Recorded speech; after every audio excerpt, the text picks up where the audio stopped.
juz. Seandainya kalian sholat sebanyak-banyaknya, saking banyaknya sholat, banyaknya ruku, banyaknya sujud, sampai tubuhnya tuh nggak bisa lurus lagi, bengkok selamanya, bongkok selamanya, nggak bisa lurus lagi, saking banyaknya dia sholat. Andaikan kalian sholat sampai itu tubuh menjadi bongkok, nggak bisa lurus lagi. Kalian puasa sampai tubuh kalian menjadi kurus kayak lidi, kayak senar. Saking puasa terus. Nggak diterima sholatnya, wala puasanya, wala ibadatnya, kecuali dengan sifat wara', keberhati-hatian yang tinggi, yang menghalangi dia dari hal yang syubhat, dari hal yang diharamkan oleh Allah Subhanahu wa taala. Ente sholat biasa aja, puasa biasa aja, zikir biasa aja, tapi berhati-hati dari yang syubhat, itu yang biasa menjadi luar biasa.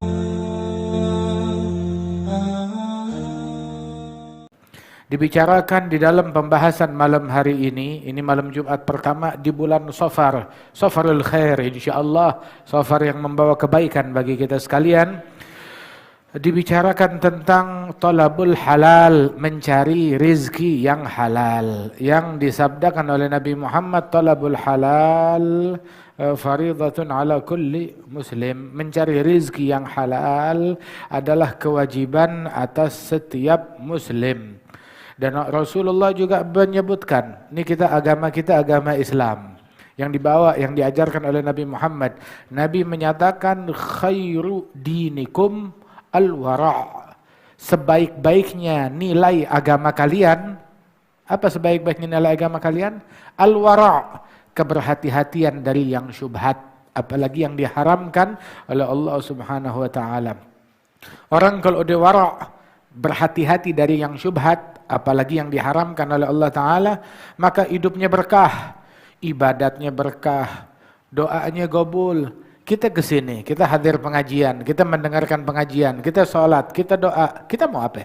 Kita pengen gobul, kita punya hajat, pengen hajat kita diterima, dikabulkan oleh Allah Subhanahu Wa Ta'ala. Dan kita mau menjadi orang yang paling ahli dalam mengabdi kepada Allah Subhanahu Wa Ta'ala. Tahu gak? Orang yang paling ahli dalam mengabdi kepada Allah bukan orang yang tiap malam 1000 atau 10.000 rakaat.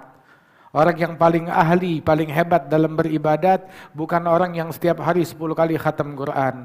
Orang yang paling ahli di dalam beribadat bukan orang yang setiap hari dia 1 juta berzikir. Bukan. Nabi bilang di dalam hadis, Ya Aba Hurairah, Ya Aba Hir, wahai Aba Hurairah, kun wari'an takun abadan nas. Jadilah engkau orang yang wara', berhati-hati dari yang syubhat. Niscaya engkau adalah orang yang paling ahli dalam beribadat. Orang yang paling hebat dalam beribadat, orang yang ninggalin yang haram, ninggalin yang syubhat. Itu udah orang yang paling hebat dalam beribadat. Soalnya juga ibadat kita, biar kata sholat tiap malam 1000 rakaat, Quran 10 kali hatam Quran. Tapi wa ta'atun mimman haraman ya'kulu mithlu bina'i fawqa maujin yuj'alu. Orang ngerjain yang taat, tapi makan makanan yang haram. Maka ibaratnya ngebangun di tengah lautan, di tengah samudera. Taruh batu, hilang. Taruh pasir, hilang. Taruh semen, hilang. Bagaimana nasib bangunannya? Goyah. Nah kita ngebangun di atas tanah aja kudu pakai besi. Ya nggak bisa tanah yang goyah. Nggak bisa bangun di atas lumpur. Nggak bisa bangun tanpa pondasi di atas pasir begitu aja.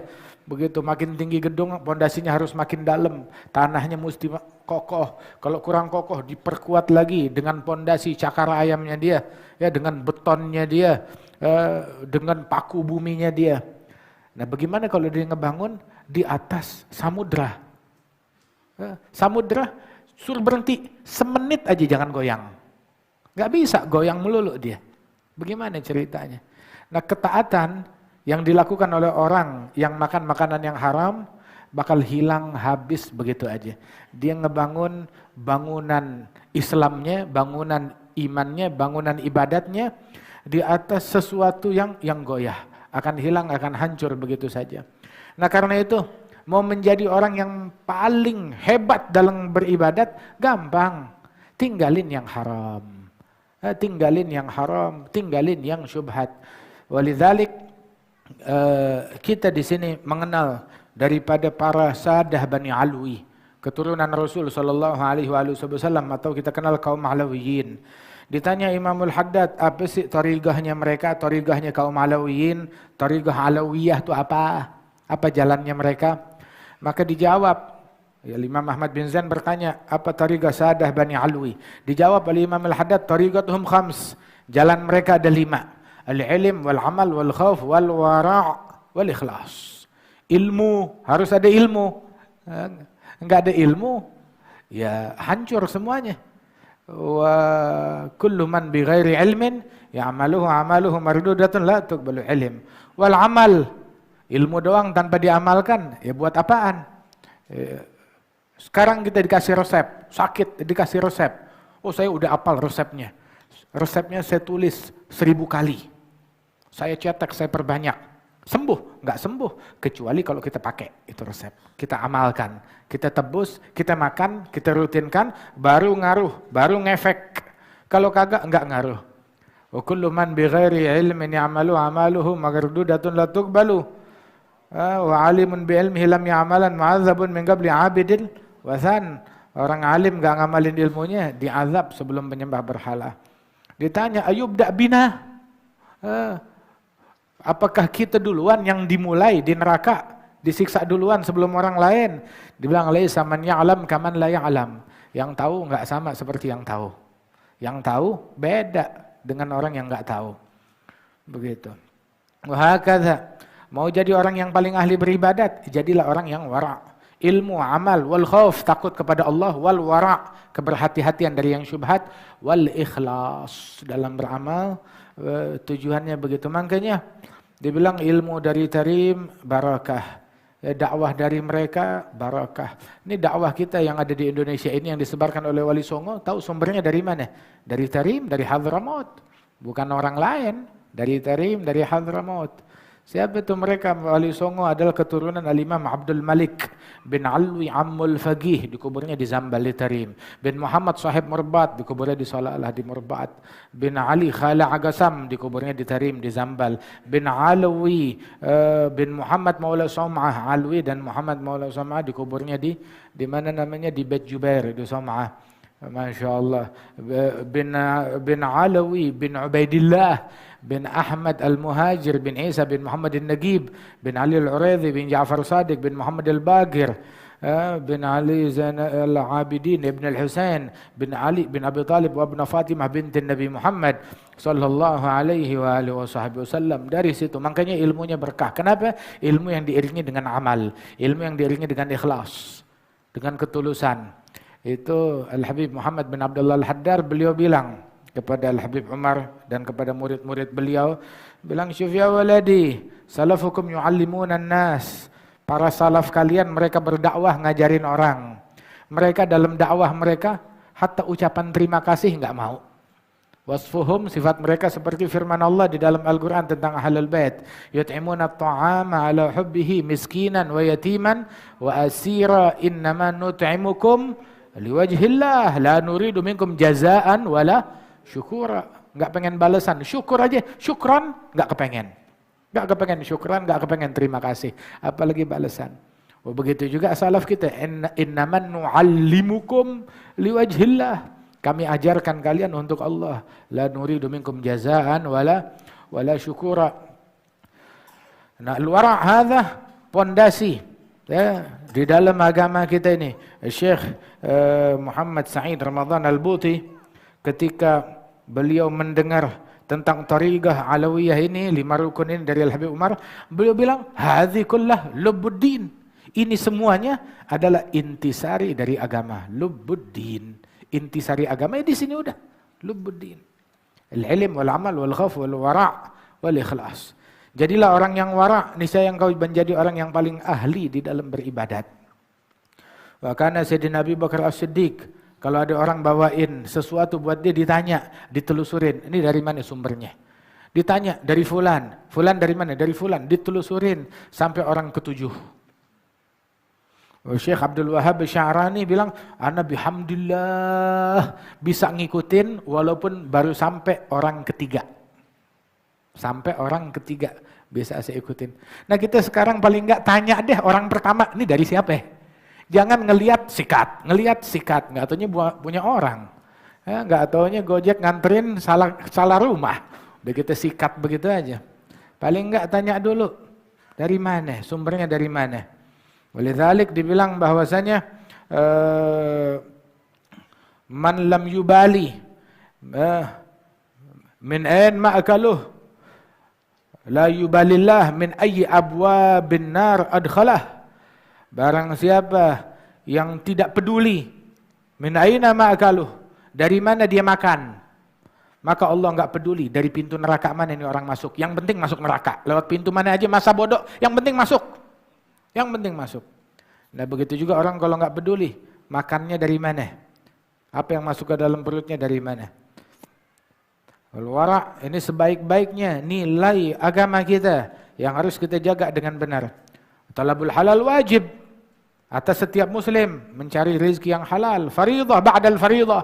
Kewajiban setelah kewajiban salat, kewajiban puasa, cari rezeki yang halal juga begitu. Allah thayyib la yaqbal illa thayyiban, enggak menerima kecuali hal-hal yang baik. Itu la yadkhulul jannah lahmun nabata min suhut. Enggak bakalan masuk dalam surga daging yang tumbuh dari yang haram. Kullu lahmin nabata min haram fannaru aula bihi. Setiap daging tumbuh dari yang haram, yang paling pas itu daging adalah dipanggang di api neraka. Setiap daging tumbuh dari yang haram, dari makanan yang haram, dia makan menjadi daging, yaitu dibakar. Balik-baliknya ujungnya ke dalam api neraka. Waliyadzubillah. Enggak bakalan masuk surga. Tubuh yang di dalamnya ada yang haram. Enggak bakalan masuk ke dalam surga. Terus orang juga, oh saya gemar sedekah. Bagus gemar sedekah. Akan tetapi jangan ngambil haknya orang lain. Nabi bilang di dalam hadis, "Man iktasaba malan min ghairi hillih, fa in tasaddaq bihi lam yuqbal minhu wa in anfaqa minhu lam yubarak lahu fihi wa in tarakahu khalfa dhahri kana zaduhu ilan nar." Barang siapa yang ngambil harta yang tidak halal, maka itu harta tidak halal dia sedekahkan, sedekahnya enggak diterima oleh Allah. Diinfakkan, investasi buat sesuatu, kagak berkah investasinya dia. Ya udah simpen deh, tinggalin buat ahli waris. Dia simpen, itu menjadi bekal dia besok buat di nerakanya Allah Ta'ala. Bekal dia yang nyeret dia ke dalam api neraka. Dalam hadis orang kalau beli baju harganya 10 dolar, 10 dirham. Kemudian 9 dirham duit halal. Yang 1 dirham duit haram. Jadilah sebuah baju. 9 halal, 1 haram. Maka sholatnya enggak diterima. Sholatnya dia pakai itu baju, selama dia pakai itu baju, sholatnya, ibadatnya enggak diterima oleh Allah Subhanahu wa Ta'ala. Walaupun dalam mazhab Syafi'i sholatnya sah dalam mazhab Syafi'i, tetapi ada pendapat ulama lain yang bilang sholatnya enggak sah. Sampai segitunya. Enggak diterima sholatnya oleh Allah Subhanahu wa Ta'ala. Nah itu baju yang dia buka, dia pakai, dia buka. Bagaimana kalau itu menjadi sesuatu yang dia makan, menjadi daging, menjadi darah, bercampur dengan tubuhnya. Udah gitu, bukan 9 halal, 1 haram, 10-10-nya haram. 10-10-nya haram. Jadi apa orang yang kayak begitu? Apa yang terjadi? Subhanallah. Bagaimana datangnya ikhlas? Bagaimana datangnya sifat khusyuk kalau udah begitu? Bagaimana dia bakal merasakan manisnya ibadat kalau udah seperti itu? Waliyadzubillah.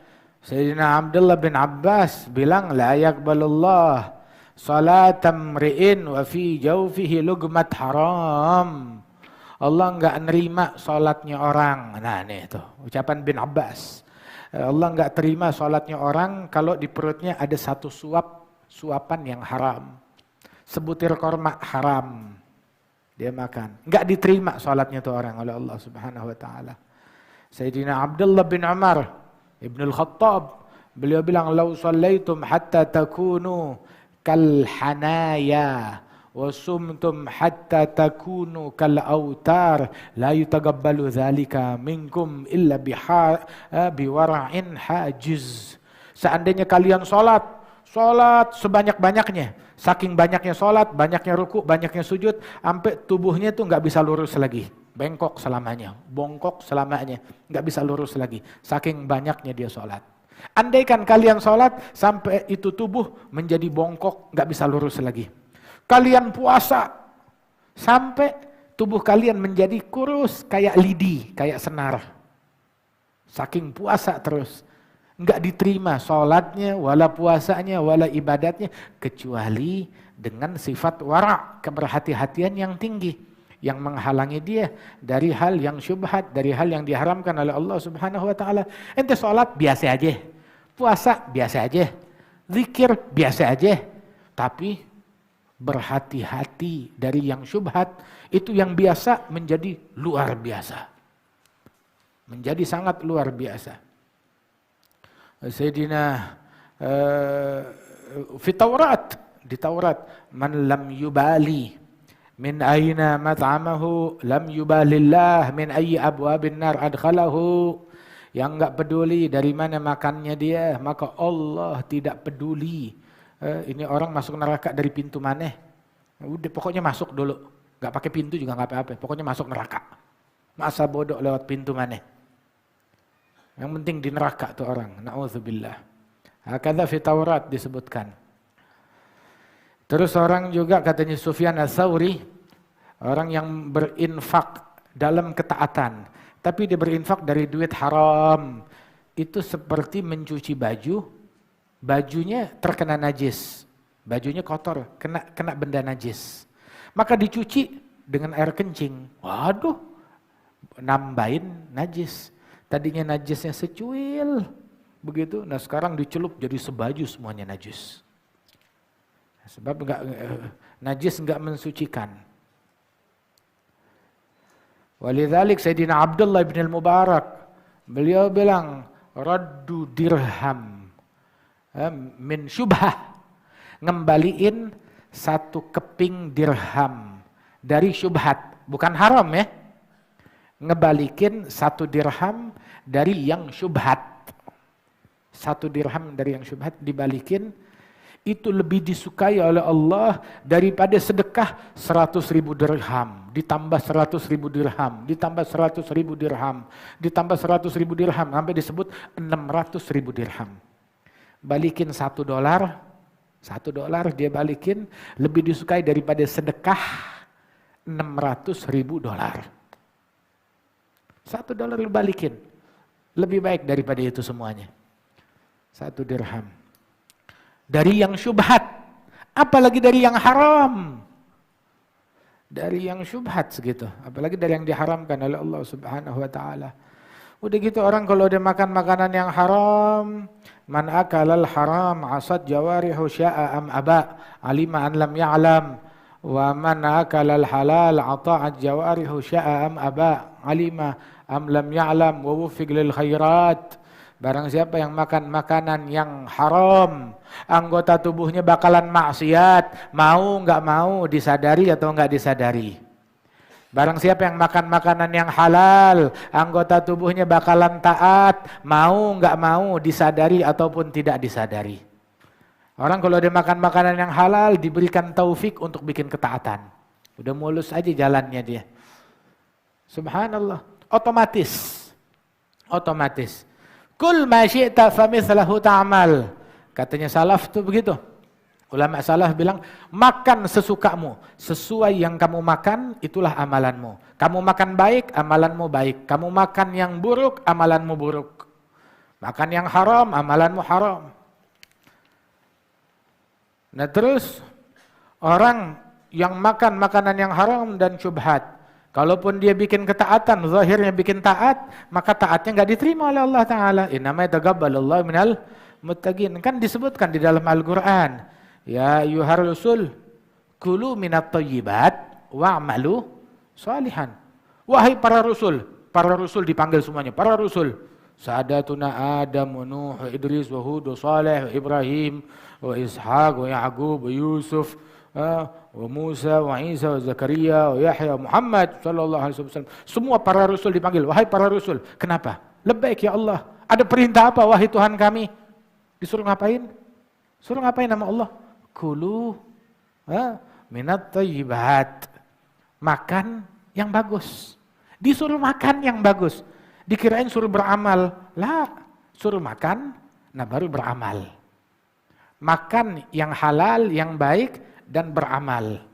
Sebab itu makan yang halal adalah pondasi amal. Kalau pondasinya hancur, maka amalannya juga hancur, enggak diterima oleh Allah Subhanahu wa taala. Allah tayyib, la yaqbalu illa thayyiban. Allah enggak nerima kecuali hal-hal yang baik. Kemudian juga orang tuh kalau udah makan makanan yang haram dalam taatnya, pasti taatnya bakalan hancur juga, bakalan bobrok juga, bakalan rusak juga. Waliyadzubillah min dzalik. Makanya itu yang haram jauhin sejauh-jauhnya. Jangan ngambil haknya orang, jangan makan haknya orang. Mau itu warisan punya orang, tanah milik orang lain, atau benda apapun milik orang lain, jangan lu ambil. Itu haknya orang. Apalagi sekarang, maaf, ada orang kalau udah keluarganya meninggal dunia, semua minta jatah. Ada keluarga nih meninggal dunia, minta jatah. Lu minta jatah. Kamu siapanya? Oh, saya sepupu jauh, minta warisan. Nah, lu siapa? Nongol tahu-tahu datang minta warisan. Enggak semua kerabat dan relasi dapat warisan. Bahkan kebanyakan ahli waris mahjub. Mayoritas ahli waris terhijab. Kalau nggak terhijab, Nabi Adam juga dapat warisan dong. Ya kan? Tapi terhijab, udah ketutup sama keturunan-keturunannya. Subhanallah. Kakek terhijab dengan keberadaan bapak. Begitu. Wahakadha. Nah itu, apalagi sekarang ada paman minta warisan, sepupu minta warisan. Lu kenapa jadi tukang palak? Kenapa jadi tukang todong begini? Orang mati, begitu yang nyari duit dia, warisan dia tinggalkan buat keluarganya. Kenapa tahu-tahu nongol minta warisan? Mestinya ente keluar duit, bantu. Bukan minta sesuatu yang bukan haknya dia. Oke, kalau memang punya hak, ayo. Tapi kalau kagak ada haknya, tahu-tahu nongol kita minta jatah. Kita minta jatah. Wah, ini saya mau ngambil sepatunya, saya mau ngambil motornya, saya mau ngambil mobilnya. Gile. Hah. Ini siapa nih orang? Begitu. Perampok, penyamun, pencuri. Lah, tidak ada hak yang seperti itu. Apalagi ada anak, mau itu anak laki ataupun anak perempuan. Kemudian sehingga tuh dengan adanya farad waris, yang lain itu menjadi terhijab. Kecuali kalau dia bapak atau ibu, itu ada haknya. Terus bukan berarti jatahnya bapak, jatahnya ibu bebas. Enggak ada bebas. Tidak ada bebas. Semua diatur ya bil farad atau bil ta'sib. Ada bagian tertentu. Ini ibu misalkan jatahnya 1/6. Ya, istri jatahnya kalau ada farad waris jatahnya 1/8. Bapak jatahnya sekian. Ini kalau ada farad warisnya laki dan perempuan, lidzakari mithlu hadzil unthayain. Begitu. Kalau begitu yang lain-lain semuanya keluarga yang agak jauh sedikit semuanya terhijab. Enggak boleh tahu-tahu mereka nyelonong minta, saya ambil ininya, saya ngambil bendanya. Hadza haram, mayjuz. Terus juga tatkala seseorang ya berkaitan tentang hal demikian juga yang punya hak, yang kasih haknya dia. Anak, mau anak ada 10 ya, dari bini manapun juga. Punya bini 100 istri. Ya maksudnya kawin cerai. Ya masing-masing punya anak satu. Semuanya punya hak, itu anak semuanya punya hak. Harus wajib dibagi. 1 dirham ente zalimin, haram. Kan tadi dibilang, sedekah 600.000 keping. Dibilang ngebalikin 1 dirham duit syubhat itu lebih disukai oleh Allah Ta'ala daripada kamu sedekah 600.000 keping. Begitu. Dikatakan oleh para ulama radhiyallahu anhum ajma'in. Kasih haknya. Begitu. Jangan sampai kita ngezalimin haknya orang lain. Kagak, kalau udah ini, udah ambil sini. Kita sekarang ini mengabdi kepada Allah Ta'ala. Kita hambanya Allah Ta'ala, bukan hambanya nafsu. Kita ngikut apa yang diatur oleh Allah Subhanahu wa Ta'ala, bukan ngikut apa yang diatur oleh nafsu dan keinginan kita. Tuhan kita Allah, bukan masyarakat, bukan ini. Tuhan kita Allah, dan Allah udah mengatur, udah ngebagi dengan sebenar-benarnya. Ya, nah karenanya itu ayo selamatin diri kita dari yang haram, dari yang syubhat, apalagi dari hal yang diharamkan oleh Allah Jalla Jalaluhu Ta'ala Ta'zamatuh. Apalagi kalau di situ ada haknya anak yatim. Ada haknya anak yatim. Itu harta di dalamnya ada hak anak yatim. Orang lain nggak boleh makan haknya anak yatim. Sebagaimana orang lain nggak boleh makan haknya anak yatim, paman nggak boleh makan hak anak yatim.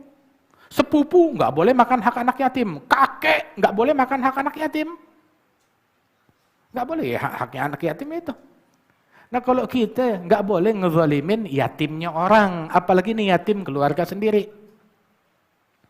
Wahakadha.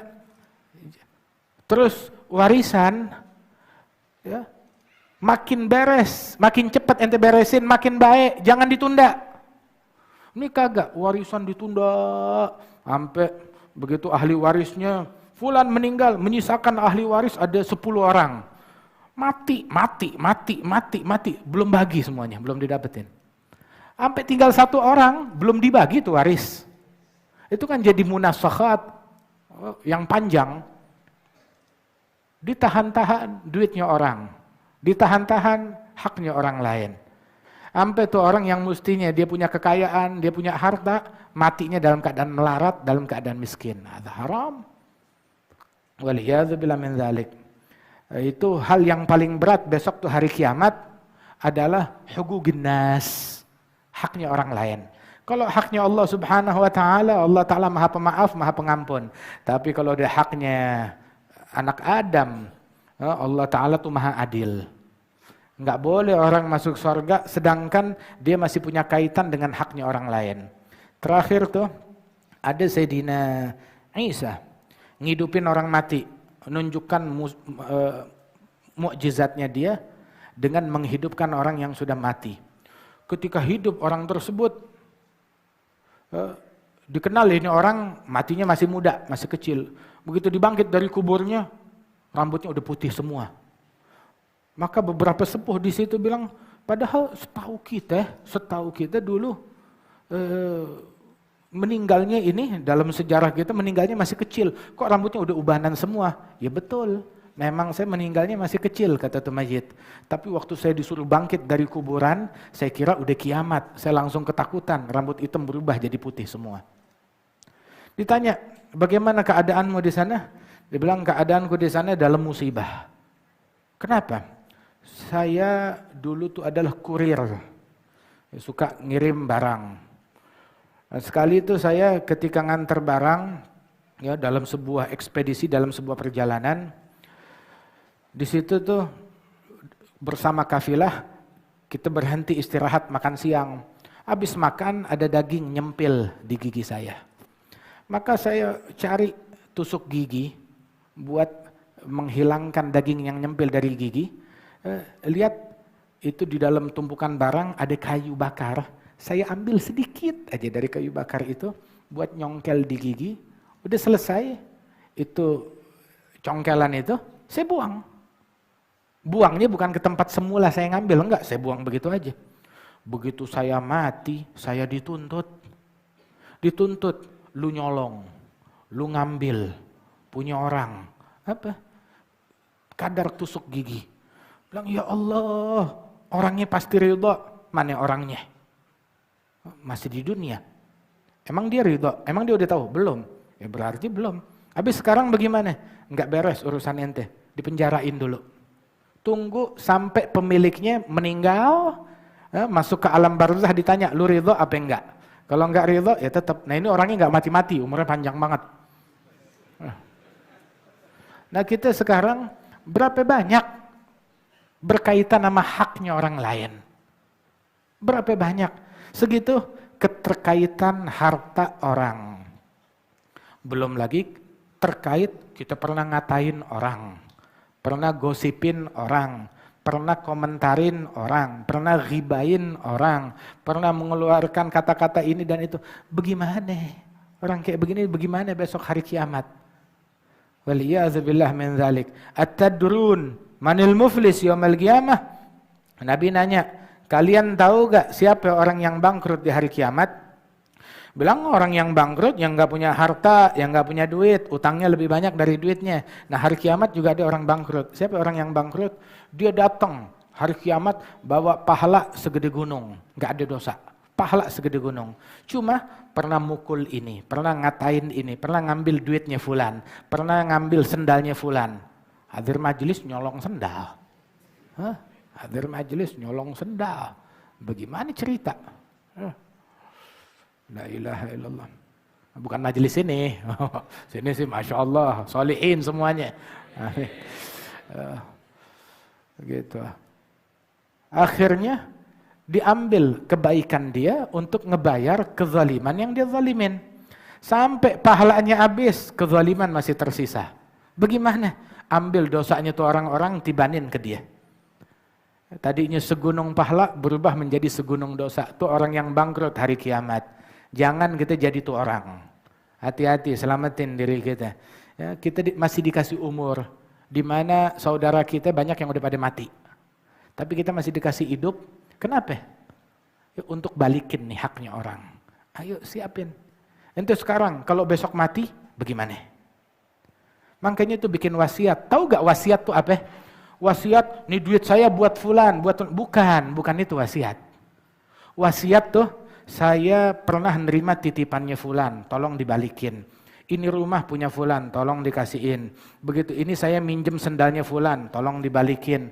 Begitu, fulan menitipkan barangnya kepada saya, tolong kembalikan. Ini dokumen punyanya fulan, tolong kasihin ke dia. Ini emasnya dia, balikin. Ini harta warisan, balikin. Ini wasiat buat fulan bin fulan, balikin. Ini harta punya anak yatim, fulan dan fulan. Nah itu wasiat begitu. Wasiat kayak begitu. Agar urusannya kita hari kiamat udah clear dah, langsung lewat begitu aja. Mudah-mudahan Allah Ta'ala selamatin kita. Dulu tuh terakhir tuh ada Al-Habib Muhsin bin Alawi Segaf Al-Qadhi Allamah di Sewun. Alhasil dia dizalimin orang. Ada satu preman, ya, satu preman dari budaknya daulah mengganggu beliau sampai menembak beliau, ditembak kena tubuhnya dan dia terluka, digotong, diselamatin.